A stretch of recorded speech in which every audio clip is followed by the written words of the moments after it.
So here's an update to the recent Duck Dynasty controversy. And again, as a business professor, I find this fascinating. As you know, the Duck Dynasty saga, Phil Robertson said some things that GLAAD, the Gay Lesbian Alliance for Anti-Defamation, found insulting. He was paraphrasing the Apostle Paul.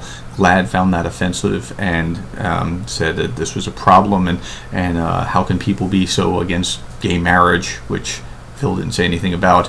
But then A&E then took this principled stand and unconditionally suspended Phil, unconditionally suspended him, which means essentially he was fired. And this was a PR nightmare. And according to one report, an insider called it a disaster. So then, to compound problems, A&E then continued to run a Duck Dynasty marathon. I mean, if they were really going to take a principled stand, they should have blacked out A&E or blacked out Duck Dynasty for that 24-hour marathon during Christmas and said, we have decided to cancel Duck Dynasty during this time, in light of recent circumstances or something along those lines.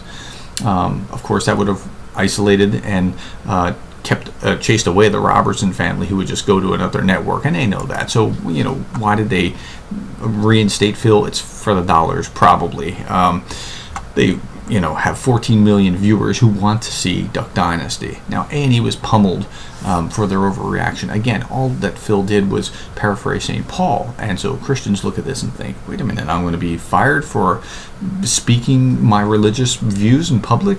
And so this attempt to pacify the gay and lesbian community was a sharp overreaction that brought more problems on A&E's head. Now, what's funny about this is that what they actually did just today, again, now this is funny because it's Friday, it's the end of the news cycle, and most people kind of tune out over the weekend, so this is when it happened.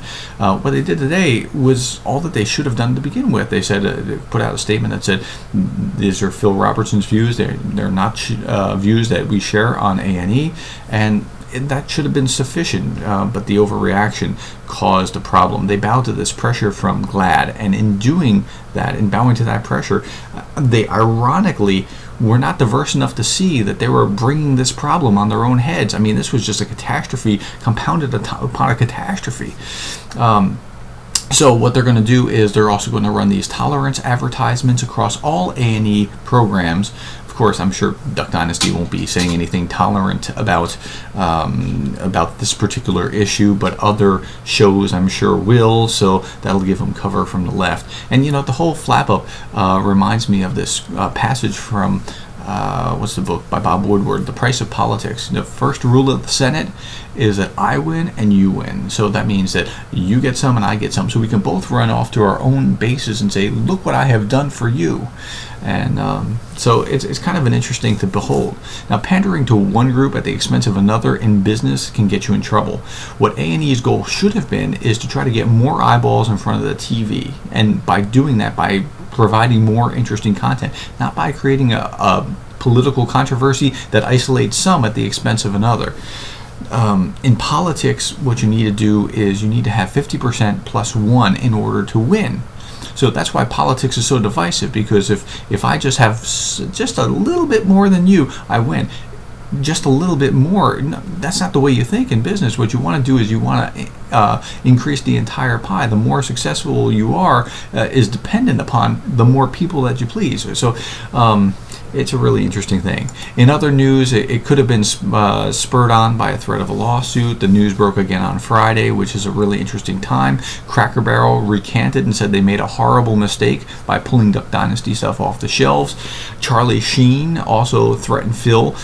He said, and I'm going to quote this, "You are now in the crosshairs of a machine-style media beatdown." Okay, so Charlie Sheen is now threatening Phil. And honestly, if I can bet on this, I'm going to put my money on Phil. I don't think Charlie Sheen. He's a little.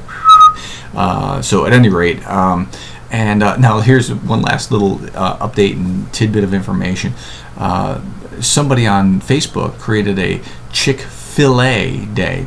P-H-I-L as in Phil Robertson.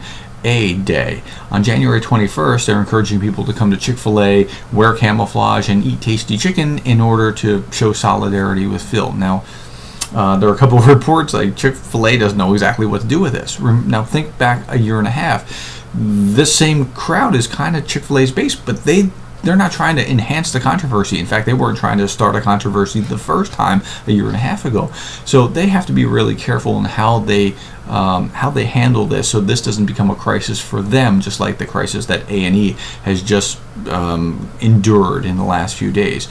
I think that Chick-fil-A is going to be wise and say we will be happy to serve tasty chicken to all our customers at any time, and proudly do so. And that's how they handled the gay kiss-in protest in August of 2011. They said we'll serve our tasty chicken to anyone, and that's the right attitude. So they made lemons out of lemonade, or turned lemons into lemonade. Thank you very much for your time, and I hope that this was an insightful and thought-provoking time together.